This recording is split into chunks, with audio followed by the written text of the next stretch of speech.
Salom aziz o'quvchilar. Bugun sizlar bilan biz Mirzacho'l iqtisodiy rayoni haqida suhbatlashamiz. Demak, boshladik. Iqtisodiy o'rni va tabiiy boyliklari. Mirzacho'l iqtisodiy rayoni Sirdaryo bilan Jizzax viloyatlaridan tarkib topgan. Rayon hududi taraqqiy etgan Toshkent va Zarafshon iqtisodiy rayonlari bilan chegaradosh. Rayonning iqtisodiy geografik o'rnini qulay deyish mumkin. Iqtisodiy geografik o'rnining qulayligi rayonning transport geografik holatida ham yaqqol ko'zga tashlanadi. Rayonni asosan Sirdaryo va Sangzor daryolari suv bilan ta'minlaydi. Tekislik zamonaviy transport va irrigatsiya inshootlari bilan zich qoplangan. Rayonda aniqlangan volfram, qo'rg'oshin, rux va oltin kollari sanoat ahamiyatiga ega. Qurilishibop shag'al, qum, gips va ohak ko'p. Ko'pincha sovuq Arktika havosi shimoldan rayonga hududiga kirib kelib, ba'zan juda sovib ketadi. Shunda mevali daraxtlar jiddiy shikastlanadi. Farg'ona vodiysidan esuvchi kuchli shamoldan esa tuproqning nami qochib, ekinlar qovjiraydi va hosildorlik pasayadi. Mirzacho'l iqtisodiy rayonining aholisi. Bu yerning aholisi asosan boshqa joylardan reja asosida ko'chirib keltirilgan. Rayon aholisining umumiy soni bo'yicha mamlakat iqtisodiy geografik rayonlari orasida eng keyingi o'rinda turadi. Hududning yangi o'zlashtirilayotgani shahar va qishloqlarning geografik joylashuvi, katta kichikligiga hamda aholining milliy tarkibida yaqqol ifodalanadi. Aholi punktlari asosan katta yo'l yoqalarida barpo bo'lgan. Aholining 45% dan ortig'i shaharlarda istiqomat qiladi. Rayonga Toshkent va Samarqand shaharlarining oliy o'quv yurtlari ham mutaxassis tayyorlab bermoqda.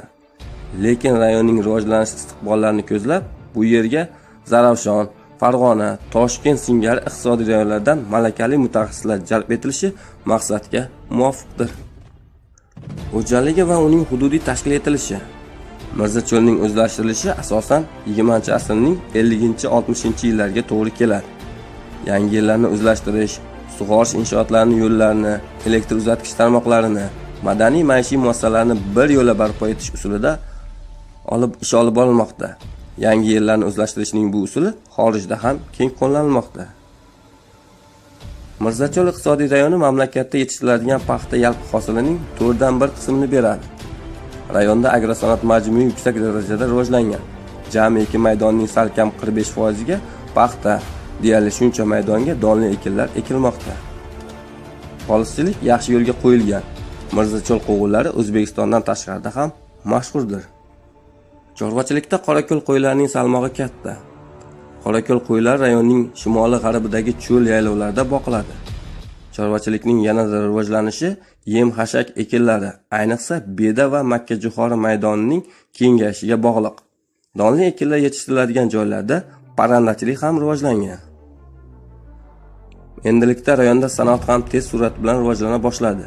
Elektroenergetika, qurilish materiallari, yengil, oziq-ovqat sanoatlari rivojlandi. Sirdaryo IESining elektr quvvati iqtisodiy rayondan tashqariga ham chiqarilmoqda. Mirzacho'l iqtisodiy rayonining transporti. Avtomobil transporti yuksak darajada rivojlangan. Avtomobil yo'llarining yalpi uzunligi 12.000 kilometrdan oshadi. Shundan deyarli 10.000 kilometri qattiq qoplamali yo'llardir. Katta o'zbek traktorining iqtisodiy rayon hududidan o'tishi uning rivojlanishiga sezilarli ta'sir etadi. Temir yo'l hudud bo'ylab uchburchak shaklida qurilgan. Uchburchakning Jizzax, Sirdaryo va Xovos uchlaridan yo'llar boshqa viloyatlarga taralib ketgan. Hudud bo'ylab magistral gaz quvurlari kesib o'tgan.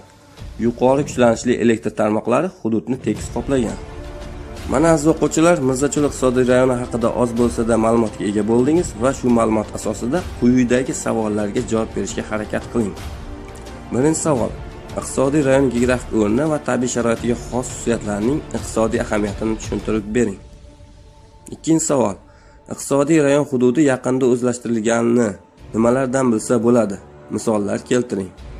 Uchinchi savol: rayon doirasida va uning boshqa rayonlar bilan aloqasida qanday transportdan foydalaniladi? Sababini tushuntiring. Mana aziz o'quvchilar, bugungi Mirzacho'l iqtisodiy rayoni haqida sizlarga yetkazmoqchi bo'lgan ma'lumotlarimiz shulardan iborat edi. Siz bilan Andijon viloyati Buloqboshi tumani 17-umumiy o'rta ta'lim maktabi geografik fan o'qituvchisi Sarbolayev Umidjon bo'ldi. E'tiboringiz uchun rahmat.